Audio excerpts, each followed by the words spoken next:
The woman, the myth, the legend, my brand manager, Annie, is here with us in the Demoted studio. Thank you for having me. What does a brand manager do exactly? My least favorite thing about working with you? Do you feel fairly compensated? That was not in my job description. If you want to hear all the ins and outs of working in the creator industry, behind the scenes of influencer marketing, and how to break into the industry, this episode's for you.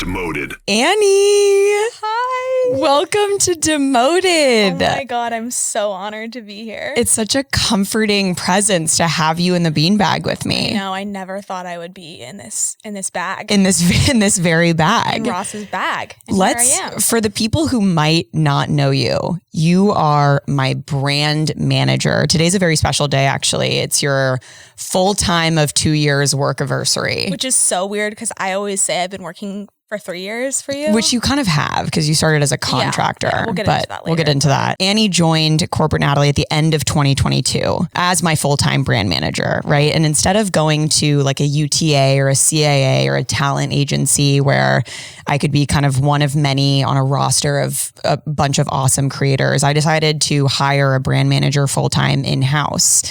And I made a job description, circulated it with my network in the creator space here in the Bay Area. I wanted someone who could come in person, be with me to film, travel with me. And I was connected to Annie. I interviewed multiple people, but when I interviewed Annie, she showed up with a Notion document. Love Notion. Love Notion, former sponsor of the pod. That was about, 20 pages of things that I could be doing with my brand and ideas for the brand, growth areas, where we should invest more time. And I was just so floored by your preparedness, your professionalism, everything that came with that. And I hired you quite shortly after that first call we had. It was pretty quick after that. I find myself just very lucky. I think it was kind of right place, right time. Not sure if I'd get this role today. It was such an honor. And I mean, Natalie was looking for someone. It was just the right time. It was perfect. I always say I'm so lucky. I'm so thankful. I was just talking to Matt this morning. He's like, Annie predates me. I've been dating you longer than I've been dating Matt, true. who I now live with. So we kept Matt a secret for quite a bit though. I did. You knew everything about me. Yeah. So Annie, tell us a little bit about yourself for the people who might not know you. Yeah. I'm Annie. I'm Natalie's brand manager and people are like, what is that? And as Natalie said, a lot of creators have managers, agents, a ton of different people on their teams. And I manage Natalie's partnerships on a daily basis throughout the pipeline. So from outreach and inquiries to negotiation to contracting to I help her with creative and then all of that. I like to call myself her little AI bot because I do feel like I quite literally live and breathe in her shoes every day. And it's so fun to have that closeness. And yeah, other than that, we do everything. We do strategy, we do PR for you. Yes. It's everything in one and you do it all. Even filming and taking a first cut at the edit and obviously all of the brand partnerships, any invoicing, you talk to the accounting team, finance, you're really like a chief of staff in that role. And now that we're growing the team, you are exciting. Going into like more of a management position, a people manager, which is really exciting for our next phase, new chapter for Corporate Natalie. Yeah. So we're going to talk about all things kind of influencer economy, our origin story, the day-to-day. What do we do? What's like a week in the life at Corporate Natalie? I hear from a lot of creators specifically, like I want an Annie. Everyone wants an Annie. I think even outside of creators, they're like, I want someone who's my partner, who knows my brand, knows everything about me. I think a lot of founders probably are like, wow, I want someone like this by my side as I'm starting this company. And so what does it take to be an Annie? We're going to dive into that today. We're going to do some tips for giving feedback to sensitive people, as Annie and I both are. We'll do really Promoted. We'll do Promoted, Demoted, and we'll talk about just being two young women, honestly, running a business and what that entails. Yeah. And I'll say, just start off, credit to Natalie for even thinking through having someone as her brand manager. I think that's step one, is such a smart thing to just have that foresight into, I want someone to be my right hand, whether you're starting like a project or a small or a big business. I think having someone along your side is so important for just your burnout, the trust. And a lot of creators everything. early, especially at a really young age, are like, okay, I need PR. I need an agent. I need a manager. I need a business manager. I need all these things. It's like, do you really need that many people? Do you want to manage that many people? Do you want 5 people telling you what to do every single day? Like, no, you want one person who you can trust, who can understand the breadth of everything you're doing. You work with Expand VA, my other company, my like everything across the podcast. You do brand deals for Demoted. It's like you understand the ins and outs of what my brand means and represents, and you make sure that that is carried through across all activations. Yeah, it works for us. So I guess like when you saw that kind of job description and job application from me, like what made you want to work for a content creator or an influencer? Was this ever something that you pictured in your career? Yeah, I was a YouTube girly. I've told Natalie about this quite a bit, but I loved YouTube. I would pretend in the mirror when I was a girl, like braiding my hair, that I was doing a tutorial for other girls. Stop it. I just always loved influencer marketing before it became influencer marketing, but I really never thought that I would go into it. Natalie, when she reached out, it was perfect timing because I actually had just left a skincare company in San Francisco where I had been on the in-house influencer marketing team for 3 years. So I had experience working directly with like agencies, with creators, and doing the whole process throughout the pipeline of partnerships, but on the other side, on the brand side, rather than on the creator side. And you could see like, oh, this is what a difficult agent looks like. This is what an influencer who doesn't have their stuff together looks like. Like you could see all of that from the brand side, which is helpful probably. 100%. And I think what was really cool about my first job was it was a startup. And I feel like if I didn't have this experience where I had to wear so many different hats on this team, I wouldn't be able to do what I do for you every day, because you kind of have to wear, in my role right now, I'm wearing different hats. Exactly. So I got exposure into the legal side and not just like the comm side, the creative side. So that's kind of how I got into it. I mean, I knew of Natalie before. I'd seen her on TikTok, obviously. And I kind of just remember seeing her name pop up in this role. And I was like, my heart started beating. And I was like, wait, this is my opportunity. Like, I need to prove myself. But I really did not think I was going to get the job. It was honestly just fun applying and doing the whole process of thinking through what I would do for your brand, which I think is why I know it would be a good fit and a good next step. And that wasn't even an ask for the interview, right? Like it was just like a behavioral interview and you showed up with all these ideas. I was like, this is what I need. I think especially Annie and I talk about this a lot when we give feedback to each other. I'm like, I want you to manage me. Like, please tell me what to do. I'm constantly making decisions.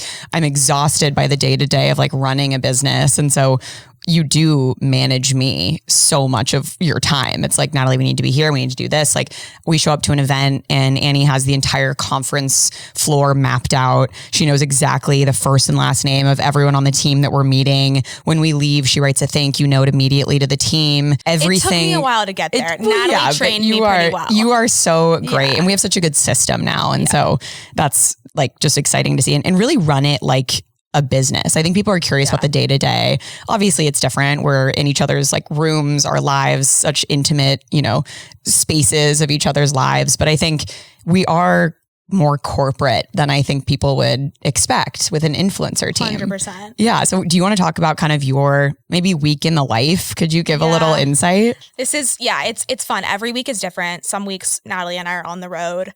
And some months, honestly, every week we're on the road. Those are my favorite times because I love spending that one-on-one time nonstop with her. When you knock on my door at 5 a.m. and we're going to Barry's in Austin, I'm like, oh God. I drag her to workout classes. We eat the breakfast buffets at the hotels, whatever. But yeah, I think a lot of people think my day-to-day is kind of get up and post a video at like 9 a.m. and answer some emails. And we just maybe, hang out. Unbox. We just hang out. We unbox PR. We maybe get on one call or two. Yeah. But we're so lucky. Like I'm going to start off by saying I hate the whole narrative of, this is really hard. Yeah. Creator life is so hard. It is we're very fortunate. But a lot of what we do starts early in the day. Majority of my work is on email. Mm-hmm. And then some days we have filming days. So something that people don't really know about how Natalie works is we typically have 2 days a week that we dedicate to filming. And so we just get together, we film our partnerships for the week, we film funny ideas that we've written down. And so those days are very heavily in person, a lot of editing. We like to take meetings together on those days. We'll film about 15 videos a week, I would say. Yeah. It fluctuates, but that's probably the output that we're doing in those 1 to 2 days. It's funny, half of those videos are thought on the spot. Oh yeah. We're together and we're kind of like remember in this creative remember the headspace. cigarette one? Oh, if you guys saw the recent video. Running into your coworker in the wild. It's so good. It's probably one of my favorites. We were dying laughing. We also were nervous that it was maybe inappropriate we've never we don't even know what to do with a cigarette. I'm like, Annie, go into the corner store and just say, I would like a pack of cigarettes. We're like, I can't do it. Shaking. The massage video was also really great. If you saw that video, or it was like a couple years ago. There are some golden videos. Annie and I went to get massages together, which we're actually doing again for my birthday. I'm trying to do a yearly massage together. She's but having me. Annie got me a massage credit for my birthday. I'm like, we're going together. So we're doing massages, but that video in particular, we went to get massages and we came out and I was doing like a bit with Annie, just as I always do. I'm always experimenting. I'm testing bits with Annie, seeing what sticks. And I was like, did you have the man in the corner of your room? Like the little man juggling? When he started chanting, were you in a smoking room? Scared as I was? Yeah. And Annie was like, what are you talking about? So funny. Then we made a video about it when you have a drastically different experience. But that answers the question I think a lot of people have about it, like where we come up with our ideas. Yeah. Well, a lot of it is pre-planning. So the week before, Annie's always living 2 weeks in front of what's about to occur. Yeah. So about a week or 2 weeks before, Annie writes like 5 scripts or concepts or trends and identifies them. I similarly will write a few and we put them all on the calendar. Then at the start of the week, I kind of look at all of our organic scripts. I pick and choose which ones I want, add some others, find some trending sounds, and then that becomes our main film day. We also have a weekly email cadence, which is like our Bible for us. Bible. So I definitely recommend. Actually, this is great for any role. Yep. If you have a job where you have a bunch of tabs open in your brain and you have a lot to communicate to your manager, but your manager is busy, wrap it up in a weekly email. And you can send this on Thursday or Friday, but I like to break it down by all the different projects that we're currently working on. Here's what I need from you. I need to make you to make selects from this brand. Here's the content we're posting on LinkedIn this week. Here's my suggested content to post towards the latter half of the week on TikTok. It's like a big content section. It's, these brands are gifting you. Make selects if you want it. These partnerships, I need you to script this. I need you to review this contract. It's a whole kind of living document of everything that the business is doing in any given week. And I think it not only helps you know what's happening and what I'm doing and working on, but it also helps the person writing it to like make sure that they're checking in and like following up with certain people that maybe they haven't checked in with in the last week, etc. So it kind of is just a running update. And I know that a lot of teams do this, like they have calls, weekly calls, check-in calls, but I think writing it down is so important. It's helpful. I go to the weekly multiple times Same. During a week. So yes, we're a bit more corporate. We also travel. We go to conferences, which is so fun. We get to be in kind of the zeitgeist of a Vegas tech conference, seeing the rave event, RAIVE. It's a whole thing. Annie and I have been to Vegas more times than I can count. Favorite place. Our favorite place. We love it there. What's like a surprising thing about working for a creator? Anything that's you wouldn't expect, anything that pisses you off that I do? I think it's so funny because I don't think of Natalie as a typical creator. And I know that sounds so annoying, but she is so corporate. Like we just said, I'm so type A. She is very type A. I think a lot of creators get the rep that they, like we talked about earlier, just kind of like wake up and as their day comes, like they just take it. And if they get an email, they'll respond whenever they can, etc. Natalie does also plan things out like 2 weeks in advance. Our calendar is like completely color coded with like purple is like a scripting block. And yes, red is film. Red blocks and meetings are pink. And I think what surprised me most about Natalie in general, because I'm not going to say about working for a creator because I think it's hard. I don't want to. You're the only creator I've worked for. Yeah.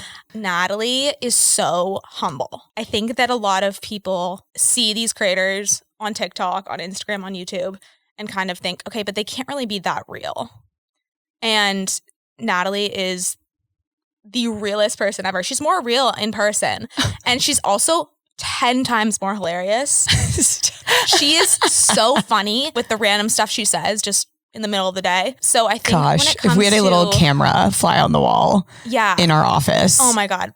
It would be a comedy show. She's insane. Don't even get me started on her mom. Shout out Kim. I love you. We love you, Kim. Her whole family is hilarious. But gosh. I think that's what surprised me about working for Natalie. I think I didn't realize how hardworking she would be and how humble she is and how much she'd teach me. I did not think I was going to have a boss that was a creator that like was going to drastically professionally advance my career. Oh my gosh. Thank you, Annie. I truly mean it. You're so sweet. I love growing together too. Yeah. I think it's like even outside of work, we're also growing in our personal lives, and we are learning as two women how to find time for our partners and for our families. And yes, work is important and we're so motivated by work, but how can we find balance together and grow the team in order to give us more balance? And I feel so lucky to get to do that with you and make those decisions with you. I know, my little partner in crime. My partner. Okay, so let's talk about compensation, because I think I hear a lot of people, I need an Annie. I want an Annie. Do you feel fairly compensated in this role? I think traditionally UTAs do not pay their assistants and agents well, right? Especially in LA too. You're just assumed like, oh, you're going to be an assistant your whole life and you're just the role of an assistant until, you know, maybe you're 30. Like it's very different. I think being in San Francisco, obviously I'm surrounded by it's really important to make a living wage and all these things. Do you have anything to note on like your compensation? Do you feel fairly compensated? Like tell us about that. Yes, I think it is true. Being a creator in SF is different than I think any other location. It is expensive here. But I will say, Natalie treats me so well. I am very fairly compensated for my work. And I am very fortunate. And I know that when you are wanting something, you need to like put in the effort and know that passion first, money second. Mm-hmm. And I think once you've proved that passion, and it does pay off, and it did pay off. And I really feel right now just like completely supported and so happy.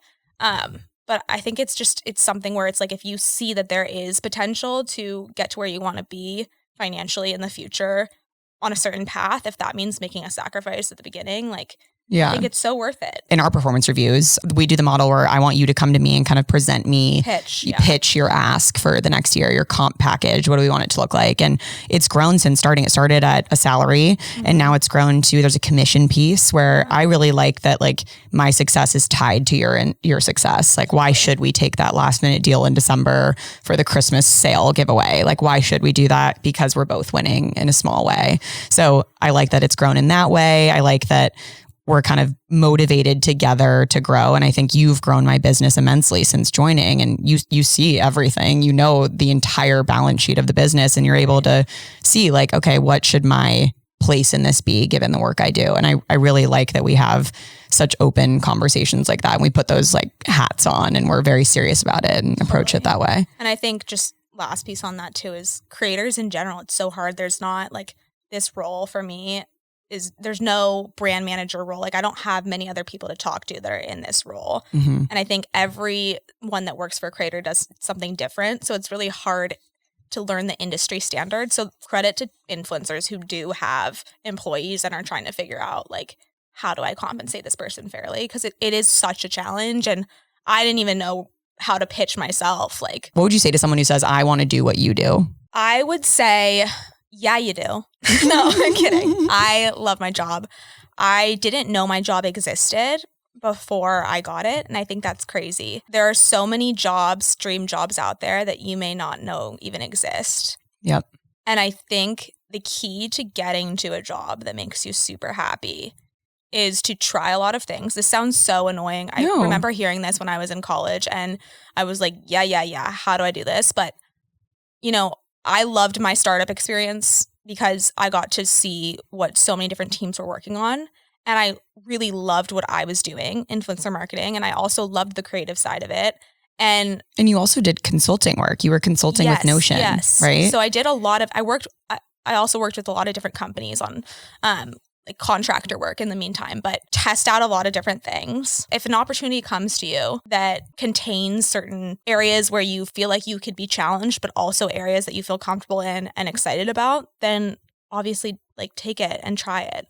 Sounds so like dumb. No, it's great. But I didn't think I would like this job, honestly. Like I thought, oh my God, maybe it'll just be like a 1-year thing. Mm-hmm. And now I'm like looking back and I'm like, yeah, wait, I was going to do like finance in college, but I ended up doing what I loved doing as like a kid, like watching influencer stuff. Exactly. So you're going to be with a cane at 85 working for me. Are you kidding me? Yeah. I think one thing is a cool concept called job crafting, where you kind of pull the things you love about your job or even your school. And you're like, what really fires me up? What energizes me? And what would be my dream job if I could make a dream job? And you and I even talk about what are the things you want off your plate that you do that you're like, God, I actually hate doing that. And we try to craft the role in that way. And now with our new employee starting, we can offload some of those things. And I think with a small team too, we can grow together. And one tip I'd give is find the people you want to align yourself with. Totally. I followed one of my mentors to Palo Alto Networks. We left Deloitte together. I would follow Annie into a fiery inferno. And I think aligning with those people, it's like that can make the work fun. It's all about the people. It really is. Yeah. Also, you're never stuck in a job. You really are never You're stuck, but no, I'm not stuck because I love it. But I will say, I think a lot of people, especially when you're in your like 20s, which Natalie and I are closer to their 30s at this point. But sadly. I think when you're in your 20s, a lot of people are like, oh, I wish that I had this job, or your job sounds so much more fun. And the grass is always greener. Honestly, you only see the fun sides of jobs. People are not going to post the horrible days that they've had. Exactly. And I just think that that's a mentality you should like take with you whenever you're comparing, I think, your job to other jobs. Everything's a highlight reel. Everything is a highlight reel. I also think there's almost like complaint porn where people are like so obsessed with complaining about their life. It's like, okay, whose job sucks more? Let's talk about it. Like my friends and I will be at the dinner table and we're just like, oh my God, everything, you know, make that a bit. It is such a bit. Why are we finding pride in complaining? It's like there is something cool about loving what you do. And Natalie's, you're really good at that, I think, especially recently, but on hard days, I feel like I find myself kind of stopping and because Natalie does this and I learned this from Natalie, reframing. Like, wow, it's such a like really, really, really back-to-back day. I feel so flustered. But I'm so lucky. But I'm so grateful to be in this job. I love just like self-affirmation. So yes. And it really changes the game. It does. Like we'll end like a tiring work trip and I'm like, this is the best. I love you. We're so lucky. Like, didn't we just have the best time? Sobbing. We're like so tired. We're so tired. We're like, didn't we just have so much fun? Right. Just like, so yeah, being thankful for those days. I'm so thankful for you and thankful for the business we've created. Is it challenging to work with a woman so close in age to you? Annie and I are basically the same age. We do so many similar things every day. Obviously, I own the business, but we're pretty much partners in this. I think a lot of female co-founders listening, or even just friends listening, can relate to being so close with one person, and especially as women. Can you speak to like that experience and how we've grown together in this? Yeah, it is so interesting. I think starting off, it's changed. Starting off working for someone who was close to my age as my boss, it was like a little bit weird, right? You're used to having in a corporate job, like all of these executives that are much older. It feels different being assigned tasks by someone who's around your age. Absolutely. That's like the fact. It has to. That being said, there are so many like fun parts about this like about working with Natalie at the same stage in life. I think she's going to get married soon. Like I get to see kind of my life, hopefully, 2 years in advance. And it's really cool to also be able to know that if I'm struggling with something at my current life stage, Natalie has probably gone through it and can relate. And she leads with empathy always in her job. But I think especially being at the same age, we get to bond over these life experiences and know that, at this point, we're trying to prioritize being with our partners and spending time with our family and doing things before life gets even crazier. Exactly. When we're both pregnant together, that's going to be an absolute sitcom. We can't address it now. We're going to have to coordinate some maternity leave for Corporate Natalie LLC.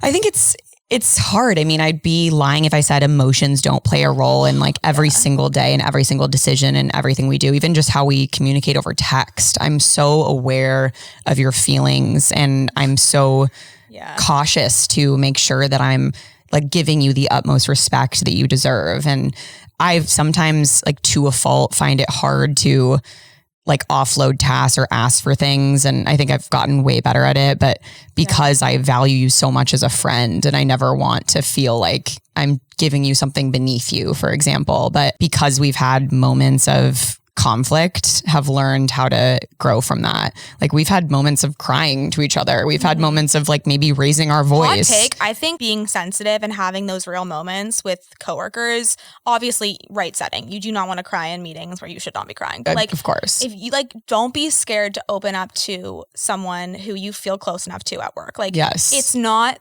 that. I think it helps. It really creates a morale. And so much of the time, it's like you're living in this silo of all these things that you're doing and these stresses in the day to day. And so often when we talk, we're like, oh, it's just kind of a misunderstanding or like it's a misalignment of my intention or like a miscommunication. And imagine just letting those things build up instead of being able to talk about it. Like if we weren't able to talk, I'm sure you would have left like years ago. You know, you are so emotionally mature. I think you're more in tune with your emotions than I am. I don't think so. You're able to be like, hey, like, is everything okay? I don't really do that. I did that once with you. I'm so confrontation is hard. Emotion averse. Like I'm always sweep it under the rug. I'm such a people pleaser to my core that I'd rather not address it. And I think having you as maybe more like in tune with your emotions and an emotional person is so great for our kind of yin and yang. I agree. I think there's something to just knowing that if you're letting your emotions bottle up, you can change. Like it is crazy how much one conversation can change how you're feeling in a given day.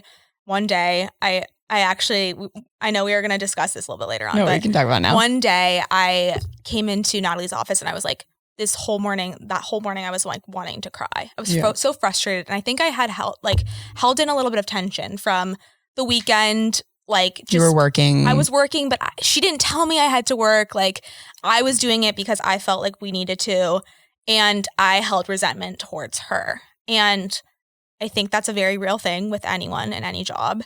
But I came in, I didn't address it. I came in and I was like about to cry. Anything you would say to me, like I would burst. And Natalie addressed it.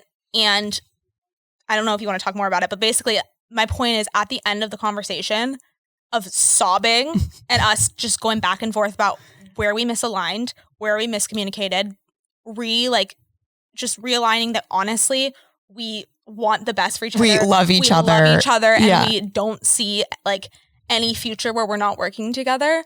That was everything I needed that day. I know. And I felt so happy and motivated the rest of the day. And I think just knowing that, confrontation is like tricky and addressing it is obviously so uncomfortable for a lot of people, but you can really change like how you feel in just like 5 minutes if you just have the conversation. Yeah. Thank you for sharing that. I mean, I felt stronger after that day. Totally. I also think having the ability to move on and move forward and not harboring things, especially as women, it's easy to like hold on to these things and be like, remember that time you did that thing a year ago? That would kill us. That would kill our relationship. We're able to move forward and always be looking ahead. And I really love that about us. So that's kind of what Annie and I do on a day to day. Let's get into some hot takes and juicy questions. Let's do the questions from the listeners. So I posted on my story a selfie of us, ask Annie and I anything, and we got some great questions. So how many times a day does Annie roll her eyes at you is the first one. So she doesn't see majority of them. I don't see majority of them, but I would say at least 10.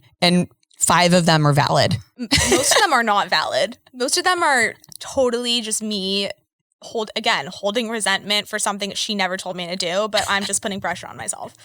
It's so self-inflicted. We are both people pleasers, so I think that goes both ways. But yeah, a lot of times. I love an eye roll. Normalize an eye roll. Ross always says Annie's constantly rolling her eyes at me, and it's true. And he deserves it 100% of the time. I mean, you guys know, I think a lot of the Moterheads know that I get a little feisty. And the Ross Annie beef is there's a one lot of for Ross the books. And Annie beef. Yeah. Who has the bigger social battery? I think me. Yeah, I agree. Do you agree? I think mine's grown. Yours has grown in this role. When you started, you were like, just so you know, like, I'm not really into travel too much. I'm like, how does every week sound? Now you're, United 1K. No, but we're traveling the world. But it did start. I think you were way more introverted before. I think it was kind of during COVID, like kind of getting out of it, that we started working together. And so we were really used to super remote, working from home, just like being separate. And now we're together most days of the week. And if not, we're like doing a workout class together. And I think if you would have told me in like 2021, 2022 that I would be doing this much socializing, I would be like, no, never.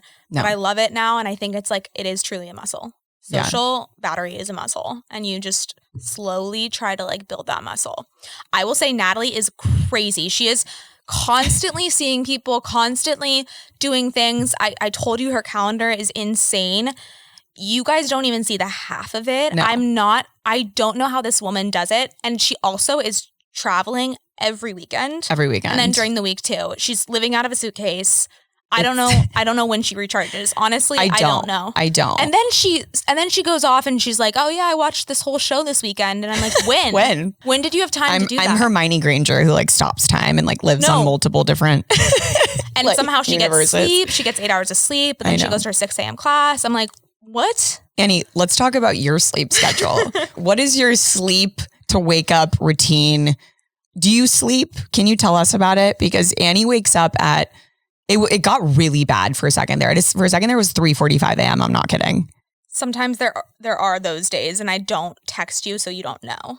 You can't tell me. I was thinking about, I knew I was going to get this question, and I was thinking about this earlier today. I don't think everyone is a morning person, and I'm not telling anyone they should do what I do. No. I do what I do, and I wake up early in the morning. 1, because I grew up doing it with my parents, but 2, genuinely, I work my best in the morning. Yeah. And once 2 p.m. hits, goodbye. I'm not getting anything productive done. No. But yeah, I mean, routine. I got you to be a morning person. You know a lot about mornings. I try to copy my life after you, minus the 4:30 mornings. I think it's not great. You want to take a nap around like 1:30 every day. It's so hard. I actually just took a nap the other day and I felt so bad about it. I had so much nap guilt. So guilty. Right? But you know what? But a nice nap is so nice. You need a 30-minute lunch break nap sometimes. Yeah. Let it really happen. Revitalizes you. I'm all for the lunch nap. I will say, just to end that note, morning, like if you're a morning person and you feel like you could be more productive in the morning, I think embrace it. Natalie thought she wasn't a morning person, and I think you would say now that you kind of are. Yeah, and I think you have to make a choice, because I started as like a night owl, and sometimes I'll get back into these tendencies. But when I was living with my roommates in my first apartment, working at Deloitte, I would work until, 11:30, 12, and then kind of sleep in until like 8. And I had no sense of routine there. And I was just like, this is what my life is. And I would say it definitely feels better in the reverse, but you can't stay up late and then wake up. You'll feel switch. Miserable. You got to pick one and let yourself sleep. I think forgive yourself for sleeping. We talk about this all the time. You're like, oh, sorry, I slept in. I'm like, please. Like, I am going to turn 35 and be a witch. So, get your sleep, guys. Get your sleep. It's worth it. What does Natalie do that drives Annie crazy? One thing that really bugs me, I'm talking directly to the camera here. She's not even looking at me. Natalie has spurts of productivity. So bad. What so this manic. means is I won't hear from her for 2 days. Like, I will not hear from her. I'll be texting her. I'll be like, hey, can you get me this? Usually Saturday, Sunday. I mean, yes, but sometimes, like, if you're traveling during the week, that's understandable. You have things to do. But I'm like, oh, she's relaxing. And I kind of start to, like, my blood pressure kind of... I start to relax myself. Let your shoulders down. She's not texting me a lot and we're not doing a lot. Great. Maybe it's a chill week. Bam. Thursday night. Boom, boom, boom, boom, boom. We're starting this business. We're opening a marketing agency. We're hiring a new employee. She decides to open her laptop and sit down for 4 hours and just grind out work. How she does it, I don't know. I think there's a lot of caffeine involved, maybe. But like, it is insane, and it stresses me out beyond belief. I'm getting used to it. The only person who suffers from that is you. I press send on the email, close my laptop. I'm like, you would never believe how productive I just was. Annie's on the other end crying. I'm actually like, that's when most of our fights start. Honestly. I'm like, what? It's the uncontrollables of the business, and I'm one of the uncontrollables. Yes. Do I have one for you? Yeah, you do. Because Annie's such a workaholic, which I honestly think is a good term. She tries hard. She does great work. Sometimes, of course, balance is great, but I'm not going to complain about having an employee who is a freaking badass beast. The one thing is when we're traveling for events, and it's because we don't have another employee that she's the only one manning the email, but is when she has her laptop out at events doing emails. I'm like, hang on, we need to be here. We need to be present. And she's like, well, then I'll have to do the emails at 11 p.m. You guys ever just like want to take your laptop out at events and do your emails? So most recently, is that just you? That might just be you. So recently we were at an event at Noble, South by Southwest, and we get to the event and he goes, Natalie, where's my laptop? I go, you left it in my hotel room. Mwahaha. I thought that was intentional. I literally go, I'm so proud of you for doing that. You go, this is going to be horrible. I might just like run back and get it. I go, wait, we're going to leave it. And we left it. And I was so proud of you. And it was such a great day. And on our recent feedback session, she said she was very proud of me for it. But I will say it was not my choice. And now you will be doing it moving forward. I will. We'll see. Yeah. Catch me on my red eyes, like up at night. No, literally. We'll fly red eyes home. We're like sleeping next to each other on the plane. She's no. That's when you know when you sleep next to each other on the plane, you're like, okay, we've crossed so many barriers. This question says, is Annie going to be the photographer when I get engaged? No, guys, I'm not a photographer. I'm so bad. When we get the vlog footage back and 90% of it is blurry and we're like, God dang it. And just focus it. We can't. But we're both not videographers. No. Or photographers. You think you're going to be hiding in a bush? If I saw you hiding in a bush, I'd freak out. I'd run away. Yeah, she'd panic. No, you will not be photographing the engagement. Thank you though, everyone. Any upcoming physical activities you'll be doing? Oh, I am doing a triathlon.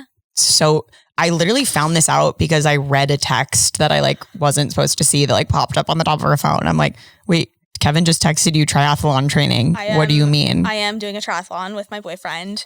I was a swimmer growing up. Little bit about me.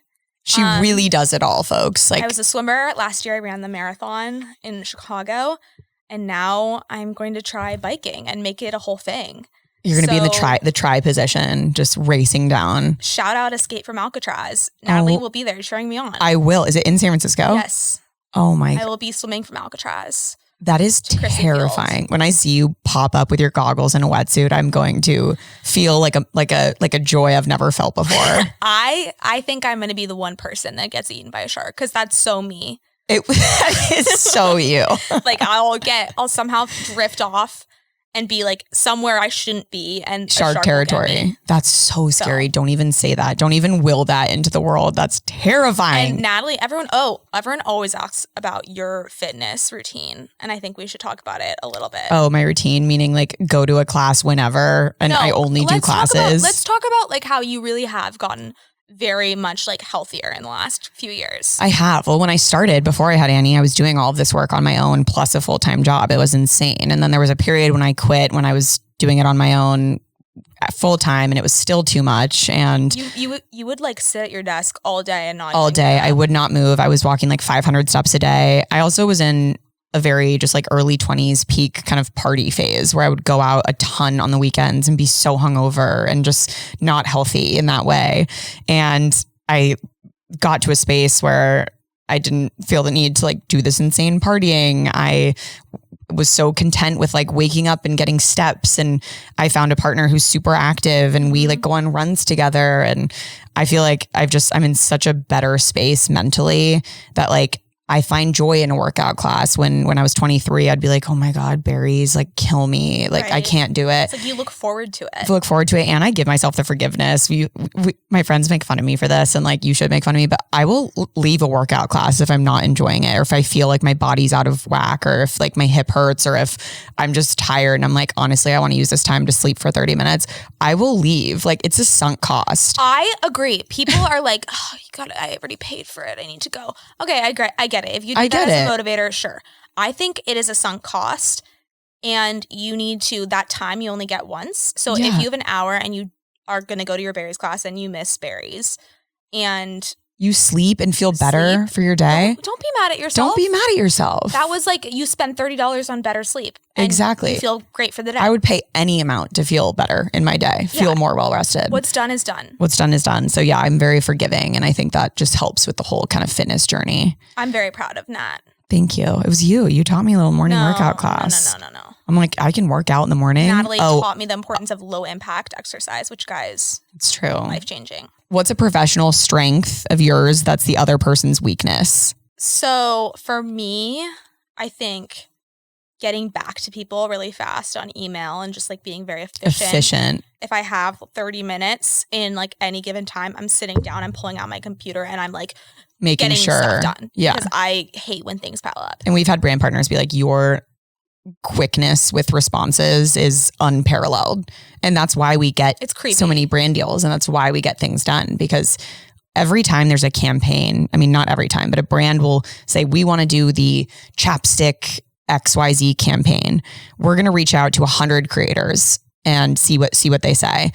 The first creators to respond are more likely to get a larger portion of that budget. That's true. And so you convert a lot more deals with your efficiency of response. And I think that's such a strength of yours. I would sit on things because I'm such a look at something that stresses me out and just let it build. Mm-hmm. I can't address it. I don't know why. If you address it in the moment, it is so much easier than you think. I know. I don't know if it's Mel Robbins, but just 5, 4, 3, 2, 1. Yes. Do it.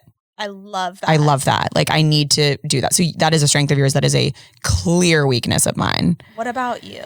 I think just it's just obvious. I'm more of an on-stage presence. Totally. I've done training for speaking. I would say maybe speaking is a strength of mine. That's not even a weakness for yours, just something you haven't. For her speaking. Yeah, too. yeah. I just got a speaking coach, which has been really helpful. So I think that's maybe a strength that is just something that I do that you haven't invested in. And Natalie is really good at a big group of people and making every single person feel seen. And oh my gosh, I think that is not that I'm saying I can't do that, but I'm saying I think a lot of people, there are special people that have that characteristic. And I think that's that's a huge strength of yours. And it's a reason why you're so successful with these events and why I low-key think she needs to be a host at Grammys. Oh my gosh. We'll manifest it. We'll see. What is SF dating like? SF dating is already bleak. Okay. SF dating as a creator with 1 million followers is desolate. I can't imagine going on a date and someone knowing who you were. I had multiple dates where after a glass of wine, they're like, oh yeah, I've seen all your stuff. I'm like, you're a complete stranger to me. I have no idea who you are. It feels unsafe. Yes. It's weird. It's crazy. And Matt, Natalie's boyfriend, did not know who she was. Doesn't even have social media. No social media, which I So you guys can't find him. Sorry. And our moms introduced us, which is the craziest part. So crazy. Guys, if you're feeling bleak in the dating scene, go to your mom. Who knows you better than your mom? We went to Aritzia last week. Claire, the sweet girl who was helping us sales associate. She was a sales associate, and she said that a client came in and set her up with her son, and they're dating now. Yes. So I think moms really have great senses. Who knows you better than your mom?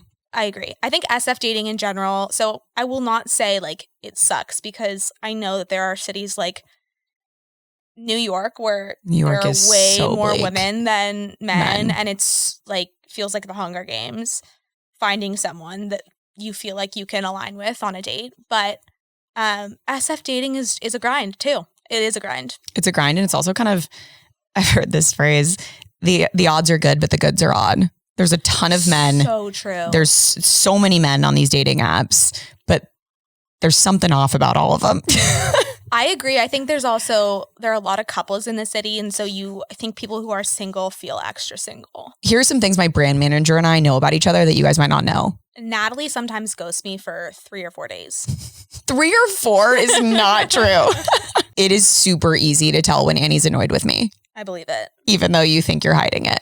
Honestly, anyone. If I have really bad at you wear your heart on your sleeve. Yeah. I will show you if I don't like you. Natalie takes vitamin gummies or honestly any supplements as sweet treats. In contrast, Annie has never eaten a salad with dressing on it.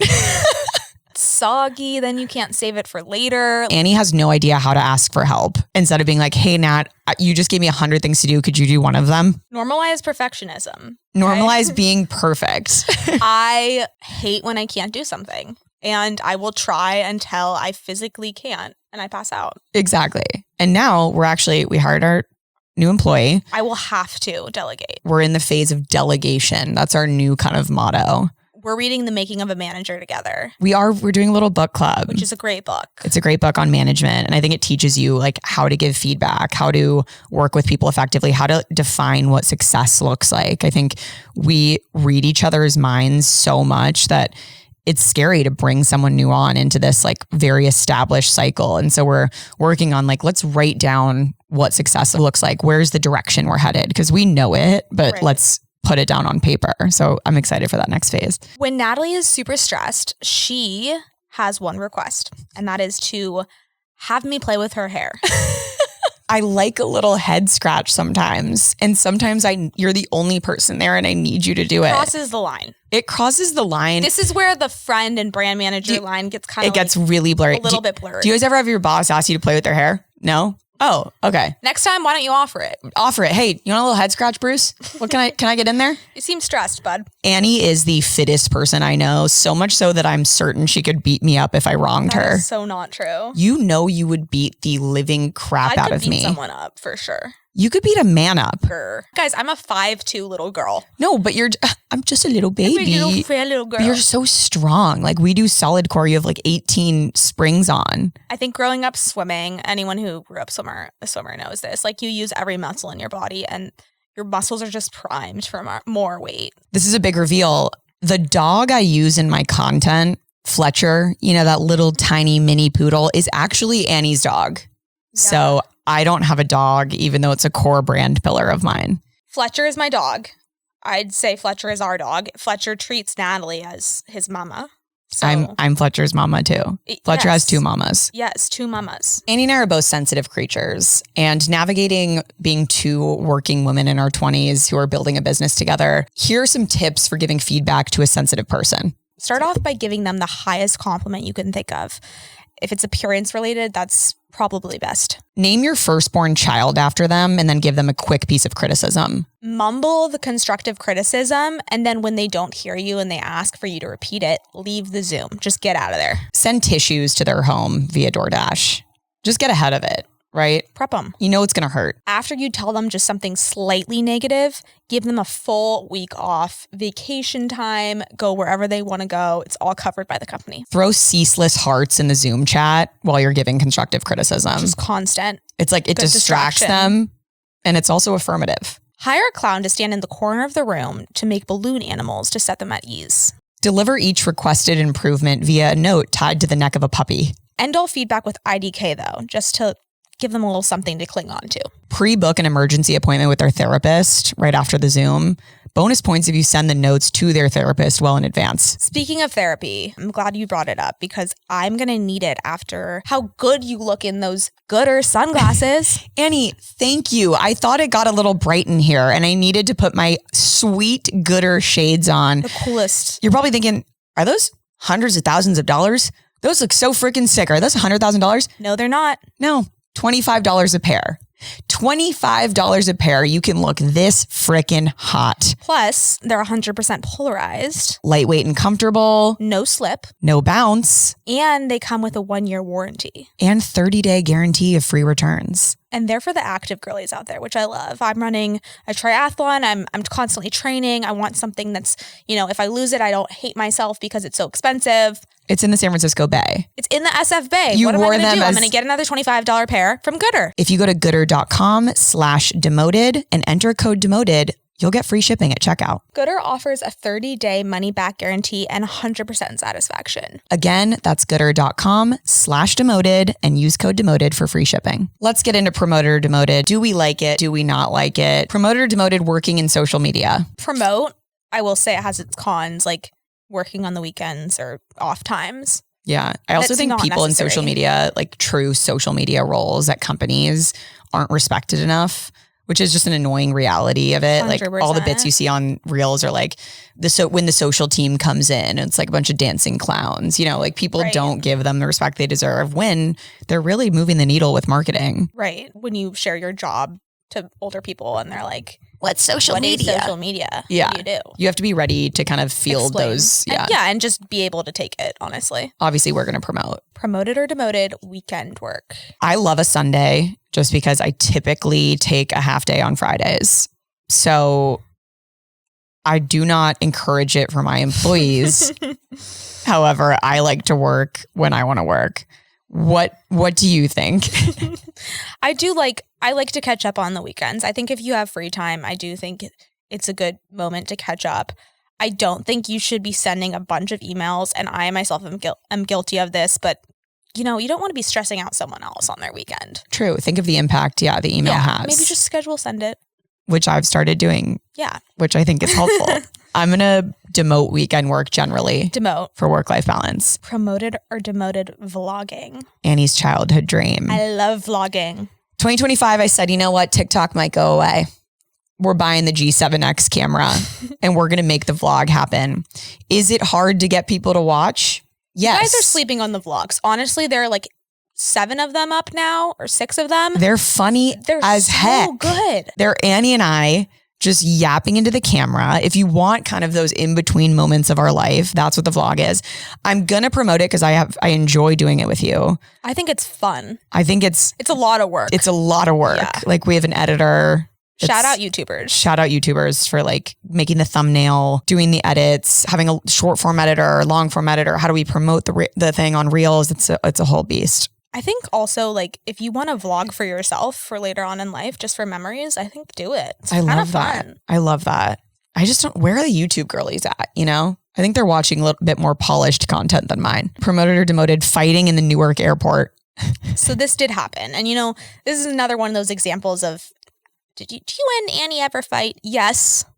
In the Newark airport we have. We were not speaking at the Newark airport for a brief moment there. I was pissed. She was pissed. I was chewing on my almonds from Starbucks and just like doing everything to avoid eye contact. I don't even remember the context of why I don't either. Mad. Oh, it was because we just miscommunicated. Classic. We just decided we couldn't speak together. It was probably a little bit of And then exhaustion. We're boarding and I was like, are we going to talk now? Oh, and we were fully like voices raised. We were really, Annie? In the boarding line. Really? Well, here's what I think about what happened. Normalize fighting with Corporate Natalie at the Newark airport. Yeah, normalize. Like if any of you saw that, sorry. Sorry, guys. It ended in a very healthy hug. And it's always like ends better than it. It ends better. Yeah. It ends better. Normalize fighting. Promoted or demoted, solid core. I turned you on to solid core and then I turned myself off to solid core. So you're demoted. I'm still going to do it and pay the membership fee and feel like a weak little shrimp in there. I'm still going to do it. Why is it the most competitive class I've ever been to? Everyone is so hot. Everyone is so they also like good at it. They make you like transition really fast from each exercise to the next. So where's like the water break? Yeah, where's the water break? Has anyone heard of a water break? Normalize a water break. Also, every girl's like dying to get to the next one. So they kind of like end the exercise before early so that they can get a shout out. Well, they get a shout out. So they're like, it's so intense. Annie's already in the plank. Annie's already in the plank in 3, 2, 1. Don't be the last one in the plank. I'm like, okay. I took a sip of water. Okay. Is that allowed? Oh, and for all our guy listeners too. Give it a try. Give it a try, guys. Give it a try. I would like you to see what we go through on a daily basis. Give it a whirl. Demoted. Now I'm fired up. I'm going to promote it. Let's get into Dear Demoted. We'll do one of these from our listeners. Would you like to read it, Annie? Let's do it. Oh my God. I recently transitioned from operations to the program management space within the same company. While I am happy with my role change, there has been one difference I've found to be challenging. I've noticed elongated response times for discussions in platforms like Slack. So my question is, what do you think is the appropriate amount of time to acknowledge/respond to a peer? Not necessarily something I need help on, as I know it's something I just need to adjust to. I just thought it would be interesting to hear your perspective. Typically, when I see a message, I like to at least acknowledge it, even if I don't have the answer right away, but I'm not sure if I should expect the same. That's interesting. It's like the culture of the new team is we're not going to respond. It's not that important to us. I do expect a response within a decently reasonable amount of time if it's during work hours. I think an hour is probably the longest. I never wait for that long with you. You'll always respond to me. But I do think during work hours, there should be some baseline expectation, even if the message is in a meeting now, we'll get to this later or something. Mm-hmm. I do think that that's appropriate. Do you agree? Yeah. Or just having the foresight if you don't think you'll be able to respond. Yeah. To message your coworkers and be like, I am going to be off for a couple hours. If I don't respond in this time, like you will get a response from me later. Or on Slack, this person's on Slack. On Slack, I don't know if they still have this, but when I worked for the company I worked with before Natalie, like there were little statuses you could put up. So if I was sick and I was slow to respond because maybe I was napping part of the day, but then on part of the day, I would put a little sick emoji. And Love so that. you hover over the names on the side in the direct messages and you can see where they you are. see like what people are doing. So if someone's slow to respond, like they should at least have a status on. I think that people should communicate more about when they are available, and like just generally, I agree. Probably within the hour is the best rule. Yeah. But in terms of how to handle it, sounds like they're not going to change. Yeah. Well, differentiate urgent from just like a, random request or question. If it's something urgent, I would mark that, be like, hey, would love a response in the next 30 minutes before I hop on this client call.